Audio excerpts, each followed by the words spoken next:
저희는 지금 현재 국회에서 열리고 있는 쿠팡 청문회에 대해서 고란 경제전문기자와 짚어보겠습니다. 어서 오세요. 어서 오십시오. 자, 그러니까 지금 국회에서는 쿠팡 연석 청문회가 이틀째 열리고 있는데요. 오늘 청문회 주요 장면을 먼저 보고서 이야기 나눠보도록 하겠습니다. 6개 상임위에서 에이스 의원님들만 모셨습니다. 불출석 사유서를 보시면 내용은 딱 이겁니다. 기존에 예정된 일정이 있어서 못 나온다. 그 사유가 뭔지에 대한 증빙 자료도 붙이지 않았습니다. 얼마나 대한민국과 국민들을 우롱하는 처사입니까? 헤럴드 로저스 씨, 이 동시통역기 사용하시죠? 그리고 제가 저에 대한 그 형사 혐의가 있음에도 불구하고 그 변호사의 동서를 요청했고 중단하시고요. 동시통역기를 사용해 주십시오. I will use my interpreter. Thank you very much. 전 직원의 애피데빗에 따르면은 그는 윈도우 워크스테이션을 사용해서 이 데이터를 저장했고 이 데이터에는 3,000명의 그 데이터가 담겨 있다고 말했습니다. 부총리님, 이 말을 우리가 믿기에는 수천만 개 긁어놓고 한 3,000개 정도만 심심해서 저장해봤다. 그걸 갖고 있다는 게 믿어지십니까 이게? 사실이 아니라고 생각합니다. 노트북, 컴퓨터 외에도 어떤 클라우드에 정보를 올렸을 수도 있습니다. 지금 민간합동조사단이 지금 운영되고 있고 개보위가 운영되고 있고 경찰청에서 조사하고 있습니다. 이걸 먼저 발표했다는 건 말이 안 됩니다. 네, 개인정보 유출 사태 한 달 만에 국회 청문회가 또 열렸는데 오늘도 듣기평가장을 방불케 했습니다. 김범석 의장은 나오지 않았죠? 네, 나오지 않았고요. 그리고 나오기 전에 이제 일요일 날 사과문을 발표했죠. 예. 사과문을 발표하면서 못 나오겠다. 대신에 보상안을 밝히겠다라고 했고요. 불출석 사유서를 제출했는데 사유가 업무차 해외 체류 중이며 사전에 확정된 글로비스 비즈니스 일정 변경이 어렵다라고 밝혔습니다. 좀 이해하기 어려운 게요. 사실 쿠팡의 매출의 대부분은 한국에서 나오고 있는데 과연 한국에서 발생한 문제보다 더 중요한 글로벌 비즈니스 일정이 뭔가에 대해서는 의심을 거둘 수가 없죠. 네, 지금 저희가 이제 방금 보고 오셨지만 이 자리에 참석한 이제 로저스 대표가 통역기를 가지고 좀 실랑이를 벌였습니다. 네네. 그러니까 동석한 통역자를 쓰느냐 아니면 통역기를 이제 국회에서 요청한 대로 쓰느냐 이 부분인데 이게 왜 문제가 된 건가요? 일단 답변 지연 및 시간 벌기 전략이라고 볼 수 있습니다. 동시 통역을 하게 되는데 만약에 옆에서 통역을 하게 되면요. 보통 한 1.5배 정도 시간이 더 걸린다라고 하거든요. 그러면 사실 의원당 할당된 질의 시간을 소진하게 만들어서 핵심적인 추가 질문을 못하게 하는 효과가 있습니다. 이 두 번째로 책임 회피의 명분이 됩니다. 민감한 질문에 대해서 통역이 제대로 되지 않아서 이해가 어려워요. 한국어 표현의 미묘한 차이를 모르겠어요. 라는 식으로 답변을 피할 수 있는 훌륭한 구실이 되는 거죠.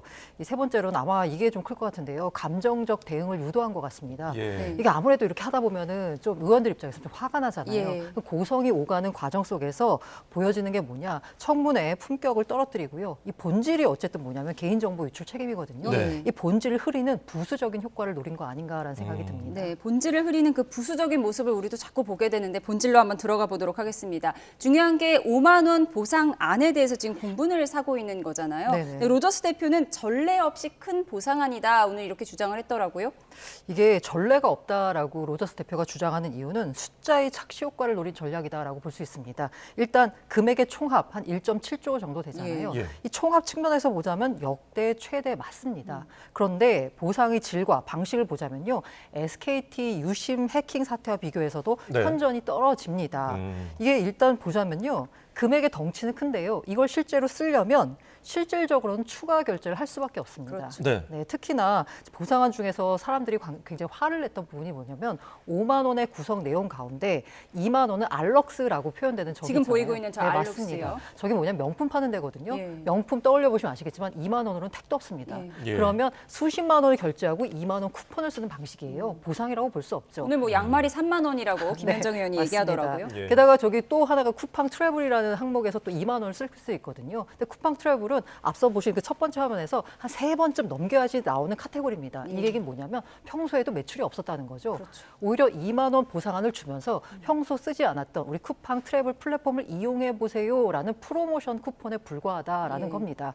그나마 좀 쓸 수 있는 건 쿠팡 전 플랫폼에서는 5,000원과 쿠팡 이츠 5,000원이거든요. 그런데 이걸 보자면 그 쿠팡 측의 주장은 뭐냐면 우리가 1.7조를 쓴다라는 거잖아요. 그런데 회계적으로 볼 때 이건 비용이 아니라 매출 차감 방식입니다.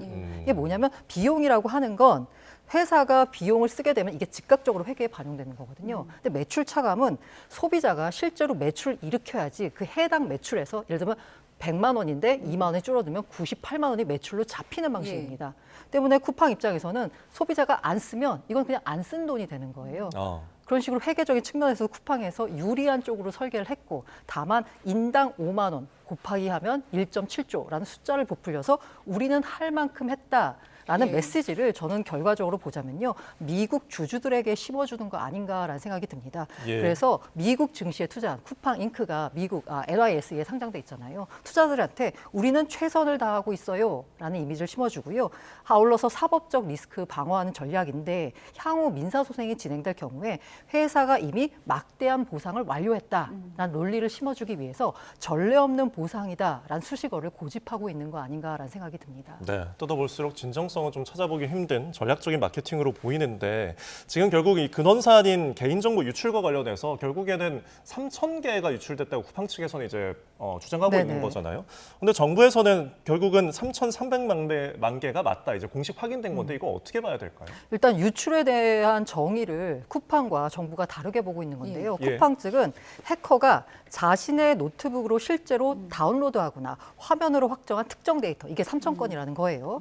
그런데 정부의 논리는 뭐냐면 이 개인정보보호법상 유출의 정의가 뭐냐? 데이터가 통제권 밖으로 나가는 순간 발생하는 겁니다. 그러니까 정부가 주장하는 3,300만 건은 통제 밖으로 벗어났기 때문에 3,300만 건으로 보고요. 그럼 왜 이렇게 서로 3,000건, 3,300만 건 너무 차이가 크잖아요. 그렇죠. 이게 바로 과징금 규모가 이게 유출이 3,000건이면 경미한 수준이잖아요. 그런데 3,300만 건, 진짜 어마어마한 유출 사고잖아요.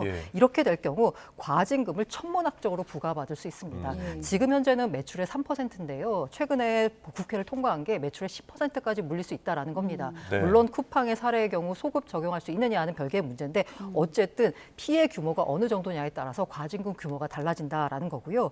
그러면서 이 3,000건을 그 제시했었던 게 바로 이른바 이제 셀프 조사였잖아요. 셀프 조사 결과를 먼저 발표하면서 일종의 수사 가이드라인을 줬다라는 얘기가 나오고 있고요. 심지어는 이게 경찰이 포렌식 들어가기 전에 쿠팡에서 먼저 이걸 했다라는 게 있어요. 그래서 경찰 측에서는 혹시라도 여기 조작이 있었던 거 아닌가 또 들여다보기로 했습니다. 저는 무엇보다 마지막으로 이게 제일 중요하다고 생각합니다. 지금 쿠팡은 한국이 중요한 게 아니라 미국이 중요합니다.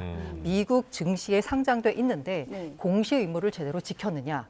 그리고 그걸 지키지 않아서 집단 소송을 당했을 경우에 쿠팡이 막대한 배상금을 물어줘야 되느냐 부분에 있어서 가장 신경을 쓴다라고 볼 수 있습니다. 그렇게 될 경우 쿠팡이 3,000건이라고 주장하는 건요. 미국의 투자자들에게 이건 작은 사고라 주가에 영향이 없습니다. 쿠팡의 주가가 떨어진 건 그냥 유통기업 주가가 떨어지니까 같이 떨어진 겁니다. 라는 메시지를 주려고 하는 거죠.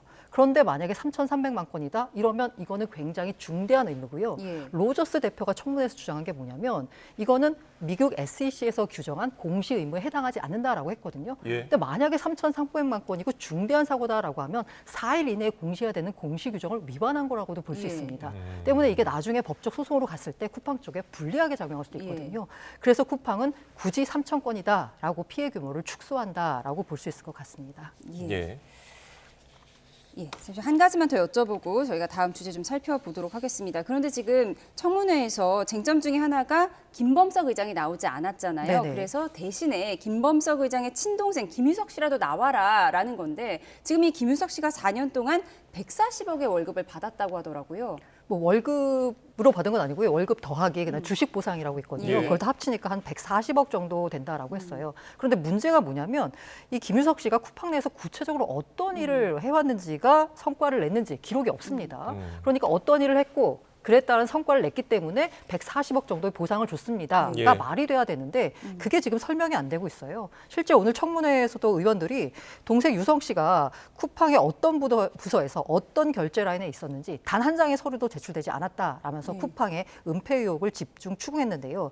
이게 만약에 유석 씨가 실질적으로 뭔가 업무를 하지 않았는데 단지 창업자의 총수 일가라는 이유로 고액의 연봉을 받았다라고 하면요. 이건 사실 회사에 손해를 끼치는 업무상 배임까지 연결될 수 있습니다. 아울러 공정거래법상 사익 편취까지 연결될 수 있으면서 김범석 대표에 대한 실질적인 형사 처벌도 가능할 수 있기 때문에 이 부분을 집중 들여다본 것 같습니다. 네, 계속해서 논란을 낳고 있는 쿠팡 이야기들 고란 경제전문기자와 함께 나눠봤습니다. 오늘 말씀 고맙습니다. 고맙습니다.